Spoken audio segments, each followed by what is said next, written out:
नमस्कार, मैं अभिषेक कुमार आप सभी का स्वागत करता हूं फोकस स्टडी विद अभी में। तो एलपी टेक्नीशियन और आप जेई की तैयारी कर रहे हैं तो उसके लिए मैंने जो है आपके पीवाईक्यू सीरीज और साथ के साथ एक्सपेक्टेड जो क्वेश्चन बन सकते हैं ये सीरीज को आज हम लोग कंटिन्यू करते हैं और आज हमारा थर्ड सेशन होगा। ठीक है, देखिए कुछ स्टूडेंट कमेंट किए थे कि नंबर ऑफ क्वेश्चन को इंक्रीज कर दीजिए। देखिए सर, एक चीज़ आप समझ लीजिए, नंबर ऑफ क्वेश्चन अधिक लगाने से ज़्यादा बेटर है सर कि हम क्वालिटी ऑफ क्वेश्चन को इम्प्रूव कर लें। मतलब कि आप जितने अच्छे लेवल पे क्वेश्चन को अटेम्प्ट कर रहे होंगे सर और चीज़ों को समझ करके कर रहे होंगे। मैं एक एग्जांपल के माध्यम से अभी मैं आपको बताता हूँ। जैसे कि ये जो चीज़ें हमने पहली क्लास में एक क्वेश्चन हमने किया था केवल, लेकिन इसमें मैंने आपको कई सारी चीज़ें बताई है सर। अब इससे रिलेटेड आपके जितने भी क्वेश्चन बनेंगे ना सर, मतलब कि उसके एरिया बेस्ड और रेजिस्टेंस बेस्ड को दोनों को कंबाइन करके आप कैसे इम्प्लीमेंट कर सकते हैं एग्जामिनेशन हॉल में फॉर्मूला को, वो आप सीख गए हैं। फिर सर हम आपको एक चीज़ और दिखाते हैं। कल जो हमने दूसरा क्वेश्चन अटेंड किया था सेकंड सेशन में, अब ये इतना अच्छा लेवल पे क्वेश्चन पूछा गया ना सर। देखिए, अगर आपको ये क्वेश्चन प्रैक्टिस करके अगर आप नहीं गए ना तो एग्जामिनेशन हॉल में 100% सर आप गलती करके आएंगे। और देखिए गलती भी आप कैसे करेंगे, देखिए मैंने आपको बताया था। देखिए ये गलती, और यहाँ मैंने साफ लिखा है कि गलत है ये सॉल्व करने का तरीका। ठीक है, तो अब देखिए यही सवाल को आपको क्या किया जाएगा, मुझे पता है कि नंबर ऑफ क्वेश्चन इंक्रीज करने के लिए तो आपको क्या किया जाएगा, इसका डाटा चेंज कर दिया जाएगा सर। लेकिन अगर आप इसको अच्छे से समझ गए ना तो आपके कितने भी आप मतलब कोई भी एग्जाम में बैठिए, मैंने कहा ना कि आप ट्रेड के इलेक्ट्रीशियन में भी बैठोगे तो आपको ये सीरीज काफ़ी बेनिफिशियल होगा, खास करके इलेक्ट्रिसिटी वाला टॉपिक में। चलिए मैं आज आपको एक क्वेश्चन देता हूँ यही कंसेप्ट पर। ठीक है, देखिए, और आप चुटकियों में ये सवाल को बना लेंगे अगर आपने वो कंसेप्ट बहुत अच्छे से समझ रखा है तो। देखिए ये सवाल है, देखिए बस क्या हुआ, वहाँ मैंने डाटा दिया, यहाँ आपको एज इट इज़ पावर को पी लिख दिया है, वोल्टेज को भी लिख दिया है बस। और ऑप्शन भी आपको जब इस तरह से देखने को मिलेंगे तो थोड़ा सा आपको लगता है कि पेपर काफ़ी टफ बन गया या क्वेश्चन काफ़ी टफ बन गया। लेकिन क्या पूछा गया क्वेश्चन आपसे, देखिए तो क्वेश्चन पूछा गया है कि बल्ब है जिसकी पावर पी वाट है और जिसको भी वोल्टेज सप्लाई किया गया है, और आपसे पूछा गया है कि बल्ब कंज्यूम करेगी कितना पावर अगर उसे V/2 वोल्टेज सप्लाई किया जाए। तो अगर आपने कल का सेशन अटेंड किया तो मुझे लगता है कि डायरेक्ट ऑप्शन को देख करके आप टिक करेंगे। आज हम लोग तीसरा क्वेश्चन अटेंड करते हैं, चलिए, लेकिन इसको भी मैं आपको बता दूंगा अंतिम में सॉल्व करके कि कैसे ये क्वेश्चन सॉल्व होगा। ठीक है, तो आप सभी से रिक्वेस्ट है सर कि इस सीरीज को जरूर से कंटिन्यू करिए आप लोग, और टेलीग्राम ग्रुप को आप लोग जरूर से जरूर ज्वाइन कर लीजिएगा। ठीक है, देखिए टेलीग्राम ग्रुप का लिंक दिया हुआ डिस्क्रिप्शन में, अगर वो वर्क नहीं कर रही है तो आपको करना क्या है, सर्च करना है फोकस स्टडी विद अभी। अब देखिए दो ग्रुप बना हुआ है, एक में 2000 से प्लस सब्सक्राइबर है लेकिन वो हम उससे कंट्रोल नहीं कर रहे हैं, याद रखिएगा। जहाँ पे 500 या 600 स्टूडेंट्स होंगे उसको आपको ज्वाइन करना। ठीक है, मैं वहाँ पर एक्टिव रहूँगा, मैं ही उससे कंट्रोल कर रहा हूँ, उस चैनल पर मेरा कोई भी पावर नहीं है।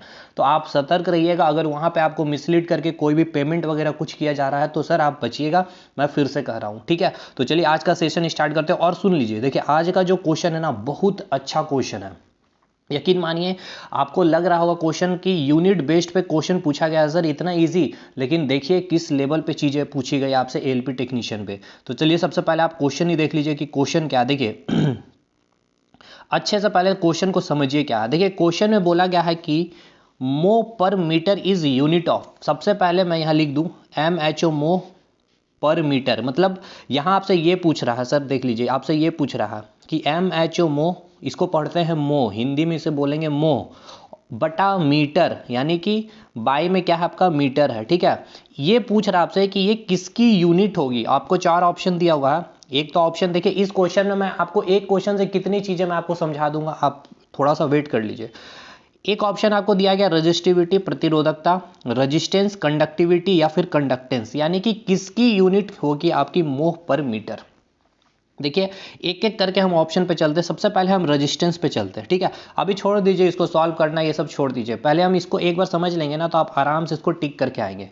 देखिए रेजिस्टेंस क्या होता है इसको समझिए। देखिए एक वायर होती है, ठीक है ना, मैं एक एग्जांपल लिया हूं कि एक वायर है आपकी कॉपर वायर। ठीक है, कॉपर का एक मैंने तार लिया। ठीक है, इस प्रकार से एक सिलेंड्रिकल शेप होगा उसका। ठीक है, अगर यहां से इसमें क्या किया जा रहा है, करंट फ्लो किया जा रहा है। ठीक है, यहां से आपको क्या किया गया है, करंट फ्लो किया गया। ठीक, आई करंट फ्लो किया गया, तो देखिए इस वायर की क्या होगी, अपनी एक रेजिस्टेंस होती है। मैं वही समझा रहा हूं कि ये रेजिस्टेंस क्या होती है, सुनिएगा।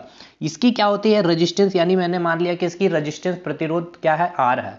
जब ये करंट यहां से वोल्टेज भी सप्लाई किया गया तो यहां से पॉजिटिव करंट, सॉरी यहां से पॉजिटिव जो प्लेट है या फिर हाई पोटेंशियल प्लेट से क्या हुआ, करंट निकलेगी, और जैसे ही वायर पे आएगी तो वायर की अपनी एक आर वैल्यू होती है, और इस आर वैल्यू को हम क्या कहते हैं, रजिस्टेंस। नाम में देखिए क्या छिपा हुआ, रजिस्ट मतलब क्या होता है कि किसी चीज को रोकना, यानी कि ये वायर क्या करेगी, इस करंट को रोकने का काम करती है। मतलब कि कोई भी पदार्थ, ठीक है, कोई भी मैटर, जो उसकी अपनी एक क्या होती है, आर वैल्यू होती है, रेजिस्टेंस वैल्यू होती है। अब हर पदार्थ की अपनी अलग अलग रेजिस्टेंस वैल्यू होगी। जैसे कि ये मेरा कॉपर वायर है, अब मैंने दूसरा ले लिया एल्यूमिनियम वायर, तो उसकी आर वैल्यू कुछ और होगी।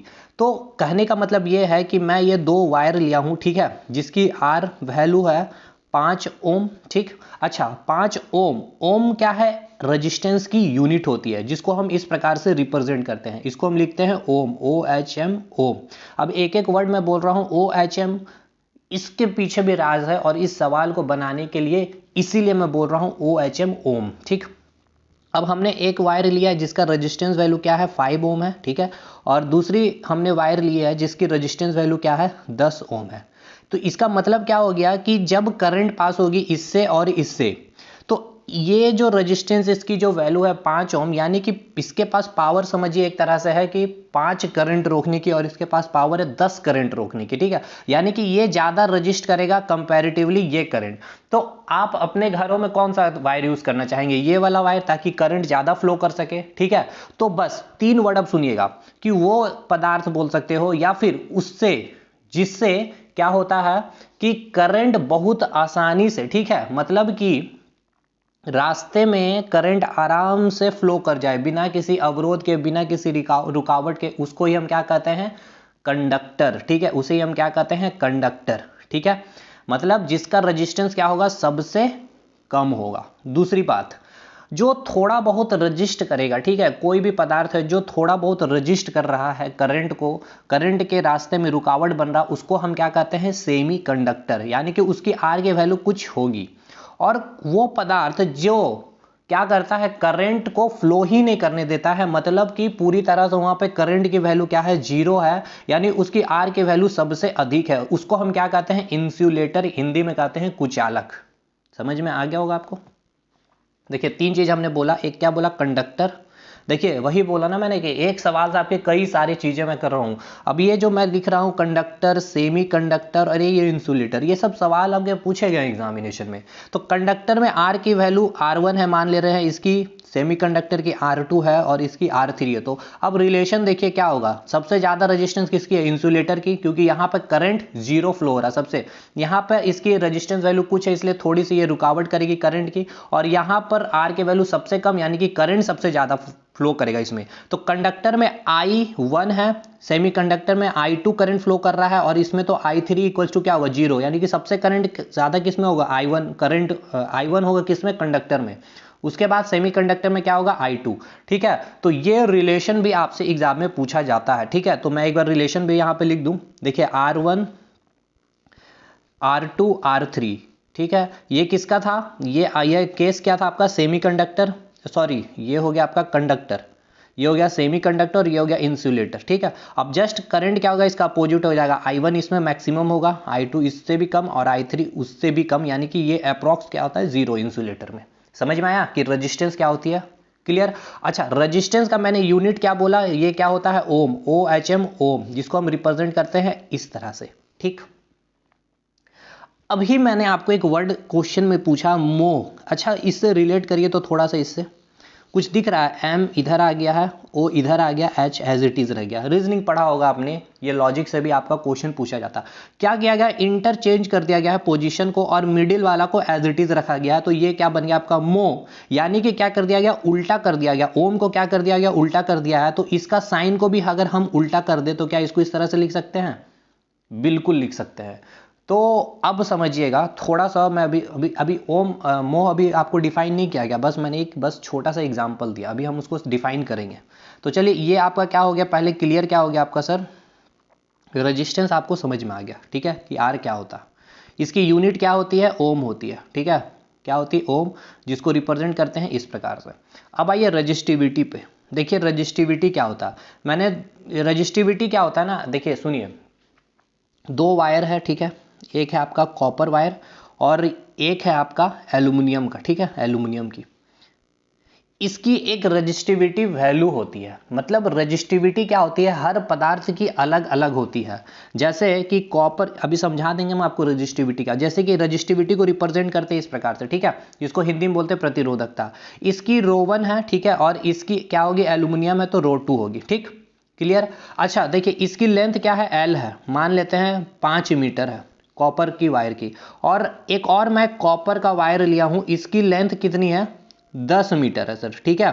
अच्छा एक चीज ये मुझे बताइएगा, अब एक और मैं एल्यूमिनियम ले लिया हूं, ठीक है, ये छोटा वाला एल्यूमिनियम का वायर लिया हूं, ये आपका मान के चलते हैं 20 मीटर का है, और ये आपका 5 मीटर का है, ये है क्या चीज का, एल्यूमिनियम का ही है लेकिन, ठीक है, देखिएगा समझिएगा ध्यान से इसकी, ये अच्छा ये दोनों कैसा वायर है, देखिए एक ये वाला वायर और एक ये वाला वायर, दोनों किससे बना हुआ है, कॉपर का बना हुआ, ठीक है, इसकी रजिस्टिविटी कितनी है, रो 1 है, ठीक है सर।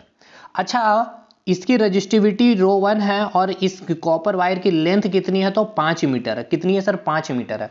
अच्छा अगर मुझे आपसे ये पूछ लिया जाए कि 10 मीटर का कॉपर वायर का इसकी रजिस्टिविटी वैल्यू क्या होगी, तो आप बता सकते हैं, तो बिल्कुल मैंने क्या बोला कि रजिस्टिविटी हर पदार्थ की अलग अलग होती है, लेकिन यहां पर पदार्थ क्या है, कॉपर, और यहां भी क्या है, कॉपर, यानी कि पदार्थ चेंज नहीं हुआ, यानी कि इसकी रजिस्टिविटी भी क्या होगी, रो 1 होगी। उसी प्रकार आप बोलोगे, सोच रहे होंगे कि सर इसकी लेंथ चेंज हो गई, तो सर इसके ना तो लेंथ पर डिपेंड करती है रो, और ना ही एरिया पर डिपेंड करती है रो, ये आपके एग्जाम का पूछा गया सवाल है। अब आइए एक मैंने वायर लिया है एल्यूमिनियम की, ठीक है, जिसकी लेंथ कितनी है, 20 मीटर, और इसकी रजिस्टिविटी कितनी है, रो 2 है।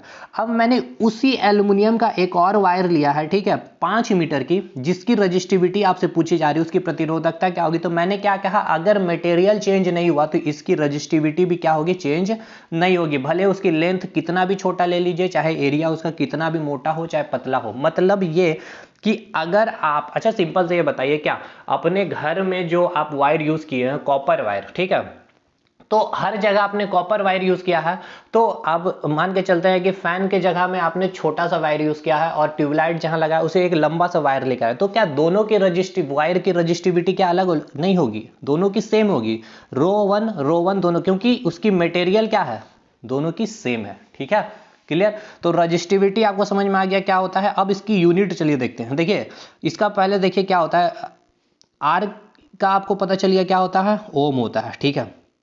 रजिस्टिविटी का क्या होता है, इसको हम लोग निकालते हैं, देखिए रो इक्वल्स टू होता है RA/L, ठीक है। अब देखिए रो का यूनिट क्या हो जाएगा, ओम, ठीक है, सॉरी आर का यूनिट क्या हो जाएगा, ओम, एरिया का क्या हो जाएगा, मीटर स्क्वायर, और एल का क्या हो जाएगा, मीटर, ये तो मीटर से 1 मीटर कट जाएगा, तो इसकी यूनिट क्या आ गई, ओम मीटर, ठीक है। यानी कि आपको यह भी पता चल गया कि रजिस्टिविटी की यूनिट क्या होती है, ओम मीटर, और रेजिस्टेंस का क्या होता है, ओम। अब एक चीज देखिएगा, अभी आपको मैंने क्या दिखाया, और यहाँ पर फॉर्मूला में इसका फॉर्मूला दिखाया RA/L। आप बोलोगे सर यहाँ तो रो एरिया पे भी डिपेंड कर रहा है और लेंथ पर भी डिपेंड कर रहा है, और अभी आपने बोला कि मटेरियल अगर जब तक चेंज नहीं होगा तब तक आर की वैल्यू चेंज नहीं होगी, क्योंकि हमने आपको दिखाया एक 10 मीटर का कॉपर वायर और एक 5 मीटर कॉपर वायर, इसकी भी रजिस्टिविटी वैल्यू रो 1 थी, तो इसकी भी रजिस्टिविटी वैल्यू रो 1 थी।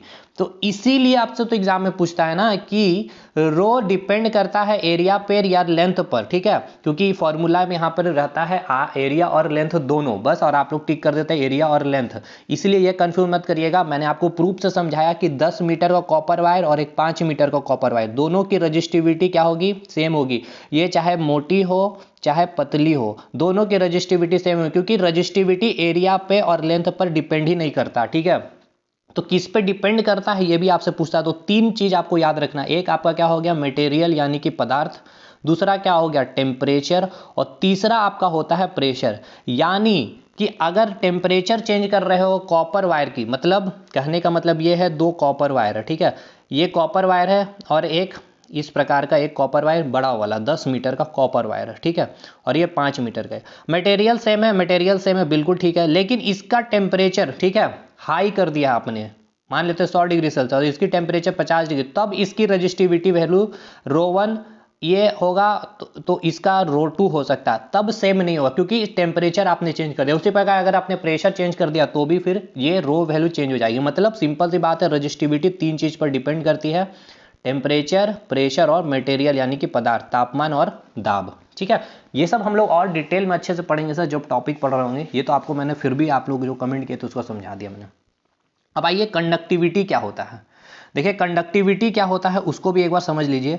कंडक्टिविटी जो होता है यानी कि सिग्मा, इसको जो हम लोग कंडक्टिविटी को सिग्मा से रिप्रेजेंट करते हैं, ठीक है। सिग्मा इक्वल टू होता है जो आपकी रजिस्टिविटी थी उसका आप क्या करोगे, रेसिप्रोकल, ठीक है, यानी कि 1/ρ को कहा जाता है आपकी क्या, कंडक्टिविटी। तो कंडक्टिविटी आपको समझ में आ गया क्या होता है, रेसिप्रोकल होता है जब किसका, रजिस्टिविटी का। तो इसका यूनिट आपसे अगर पूछ लिया जाए तो आप सीधा सा बोलोगे तो रो का क्या होता है, ओम मीटर, तो सिग्मा का क्या हो जाएगा, ये ओम ऊपर चल जाएगा, ठीक है, और मीटर भी ऊपर चल जाएगा, तो क्या हो जाएगा, इसकी यूनिट क्या हो जाएगी, इसकी यूनिट हो जाएगी ओम इनवर्स और मीटर इनवर्स, ठीक है। ये क्लियर। चलिए ये देखिए यहाँ पर आपको यहाँ पे सब कुछ लिखा हुआ है, इसके लिए टेंशन नहीं लेना आपको, ठीक है। मोह पे हमें ये तो एक्चुअली हमें ये समझने के लिए हम आपको इतना समझा रहे हैं और आपको एक्स्ट्रा नॉलेज भी हो जाए, ताकि यहाँ से देखिए ये सब चीज़ आपके एग्जाम का पूछा हुआ सवाल, इसलिए समझा भी दे रहे हैं। अब चलता है कंडक्टेंस में जी क्या होता है। देखिए जी इक्वल्स टू होता है 1/r, सिंपल। तो अब इसकी यूनिट क्या हो जाएगी, 1/ओम, या फिर इसको आप क्या बोल सकते हैं, ओम इनवर्स, ठीक है। अब यहाँ आइएगा, देखिए यहाँ मैं यहीं पर आपको लाने की कोशिश कर रहा हूँ तब से। कंडक्टेंस हमने देख लिया 1/r होता है और इसकी यूनिट क्या हो गया, ओम इनवर्स। अब याद रखिएगा ये जो ओम इनवर्स है ना, जो ओम इनवर्स है, ओम इनवर्स समझ रहे क्या बोल रहे हैं मैम, देखिए समझिए क्या बोल रहे हैं। देखिए जी इक्वल्स टू, अभी हमने क्या बताया, conductance equals to G equals to 1/r। R की यूनिट क्या होती है, ओम होती है, आर की यूनिट क्या होती है, इस प्रकार से ओम होती है। तो इस ओम को अगर हम ऊपर लेके चले जाए तो इसके ऊपर -1 लिखेंगे, इसी को हम पढ़ते हैं ओम इनवर्स, यानी कि इसको लिखेंगे इस प्रकार से ओम इनवर्स, ठीक है, ओम इनवर्स, ठीक। अच्छा अब याद रखिएगा आप एक पॉइंट, इस ओम इनवर्स को हम किस किस नाम से जानते हैं, इस ओम इनवर्स को हम कहते हैं मोह, MHO मोह, ठीक है, समझाते हैं अभी रुके। और इसी को हम क्या बोलते हैं, सीमेंस भी। तो क्या हो गया आपका, देखिए अब ऑप्शन कितने क्वेश्चन बन गए कि ये ओम इनवर्स किसका यूनिट था, कंडक्टेंस का था, यानी जी का था। अब आपके ऑप्शन में ये नहीं देके दे देगा मोह या फिर सीमेंस, तो आप टिक करके आइएगा मोह या सीमेंस जो मिलेगा। तो समझ में आया, अगर कंडक्टेंस आपसे पूछ रहा है इसकी SI यूनिट क्या है, अगर ओम इनवर्स नहीं रहेगा तो मोह रहेगा, मोह नहीं रहेगा तो सीमेंस रहेगा। अब आइए, अब आपको मोह समझ में आ गया कि मोह क्या हो गया, MHO मोह आपको समझ में आ गया होगा क्या है, यानी ये क्या है आपका ओम का इनवर्स को आप क्या कह रहे हैं, मोह कह रहे हैं। अब देखिए क्यों कह रहे हैं, देखिए OHM ओम, अब इसको उल्टा हम लिख दे रहे हैं MHO मोह, ठीक है, और इसका इस प्रकार से रिप्रेजेंटेशन है। तो अब ओम इनवर्स जो इस मोह, इसको ओम को हमने क्या किया, उल्टा कर दिया है, उसी प्रकार अब हम ओम को उल्टा कर दे रहे हैं, ठीक है, ठीक है, इस प्रकार से हम मोह को रिप्रेजेंट करते हैं, ठीक है, ओम इनवर्स को हम लिखते हैं मोह, ठीक है। क्लियर हुआ कि नहीं हुआ। देखिए यहाँ आइए, यहाँ आपको दिखाते हैं, देखिए ये देखिए ओम इनवर्स को हम क्या करते हैं, मोह कहते हैं, और इसी को हम क्या कहते हैं, सीमेंस भी कहते हैं। क्लियर हो गया। अब आइए चारों ऑप्शन हमने समझ लिया है, मोह किसको कहते हैं आप समझ में आ गया कि ओम इनवर्स को आप क्या कहते हैं, मोह कहते हैं, ठीक है। और इसको रिप्रेजेंट कैसे करते हैं, इस प्रकार से रिप्रेजेंट करते हैं। अब आगे क्वेश्चन में, कि क्वेश्चन में पूछा गया है कि मोह पर मीटर इज यूनिट ऑफ, ठीक है, मोह पर मीटर इज यूनिट ऑफ। तो चलिए रो का चेक करते हैं क्या होगा। रो का भी हमने देखा क्या होता है, रो का यूनिट हमने देखा ओम इनवर्स और मीटर इनवर्स, ठीक है। तो ओम इनवर्स को आप लिख सकते हैं मोह, बिल्कुल लिख सकते हैं सर। अब देखिए आपका यहाँ पे ये क्या आ जाएगा, मीटर इनवर्स, लेकिन आपसे क्वेश्चन क्या पूछा है, मोह पर मीटर, ठीक है, तो ये आपका नहीं होगा रजिस्टिविटी, ठीक है। अब आइए रेजिस्टेंस पे, रेजिस्टेंस की यूनिट होती है ओम, तो ये कहीं भी इसको आप मोह नहीं लिख सकते जब तक कि ओम इनवर्स ना आ जाए, चलिए ये भी नहीं होगा। अब आइए तीसरा ऑप्शन में conductivity, sigma, sigma equals to क्या होता है सर, सिग्मा इक्वल्स टू होता है 1/ρ, और इसकी यूनिट क्या होती है, ओम इनवर्स, और एक मिनट, रजिस्टिविटी का मैंने आपको उल्टा बता दिया, हाँ जी, देखिए रजिस्टिविटी का क्या होता है, ओम मीटर होता है, ठीक है ना। देखिए एक मिनट, देखिए रजिस्टिविटी का क्या होता है यूनिट, रजिस्टिविटी का होता है यूनिट क्या होता है ओम मीटर, ठीक है। तो आपको पूछा क्या गया था मोह पर मीटर, तो मोह आपका कब होगा जब तक कि ओम इनवर्स ना आ जाए, तो ये भी आपका नहीं होगा, ठीक है। पहला ऑप्शन भी नहीं होगा और दूसरा ऑप्शन भी नहीं होगा। अब चलिए कंडक्टिविटी, कंडक्टिविटी की यूनिट क्या होती है, आप देखिए कंडक्टिविटी की यूनिट हमने आपको अभी बताया क्या होती है, सिग्मा इक्वल्स टू क्या होता है 1/ρ, यानी कि ओम इनवर्स मीटर इनवर्स होता है। क्या होता है ओम इनवर्स मीटर इनवर्स होता है, क्या होता है ओम इनवर्स मीटर इनवर्स होता है, ठीक है जी। चलिए ठीक है, आइए इसको हम चेक करते हैं ये सही होगा कि नहीं। सी ऑप्शन में क्या सिग्मा, सिग्मा इक्वल्स टू क्या होता है 1/ρ, तो हम इसका यूनिट पहले लिखते हैं, रो का क्या होता है ओम मीटर। अगर हम इसको ऊपर लेके चले जाएंगे तो क्या हो जाएगा ओम इनवर्स और मीटर इनवर्स, ठीक है ना। अब बताइए ओम इनवर्स को आप मो लिख सकते हैं, तो आप बोलिएगा बिल्कुल लिख सकते हैं सर, ठीक है। अब आपके साथ में क्या है मीटर इनवर्स है, ठीक है। अब आप एक बात बताइए, इसी को ओम मीटर इनवर्स को, ठीक है, यानी कि सॉरी मो मीटर इनवर्स को आप ऐसे लिख सकते हैं, एक मिनट मेरे भाई, इस प्रकार से ओम मीटर इनवर्स को आप इस प्रकार से लिख सकते हैं मो बटे मीटर, हाँ लिख सकते हैं कि नहीं। तो यही आपसे पूछा भी गया है क्वेश्चन में, मो पर मीटर किसका यूनिट होगा, तो आप बोलोगे ऑप्शन नंबर सी। अब चलिए इसको चेक कर लेते हैं, जी इक्वल्स टू क्या होता है 1/r, ठीक है, जी इक्वल्स टू क्या होता है 1/r, इसकी यूनिट क्या होती है ओम इनवर्स होती है, ठीक है, ओम इनवर्स होती है, यानी कि ये केवल आप इसको क्या लिखोगे मोह, ठीक है।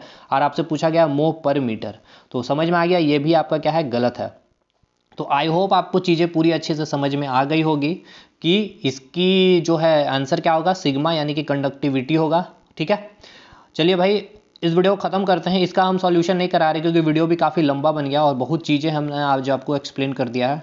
इसका कमेंट करके बताइएगा, अगर नहीं आपको बन पा रहा है तब भी आप मुझे कमेंट करिएगा, बन जा रहा तो हमें आंसर जरूर कमेंट करके बोलिएगा, ठीक है। आई होप चीज़ें अगर आज समझ में आई तो कमेंट करके बताइएगा कि चीज़ें पूरी तरह से समझ में आई कि नहीं आई। मिलते हैं हम लोग अगले वीडियो में, तब तक के लिए धन्यवाद।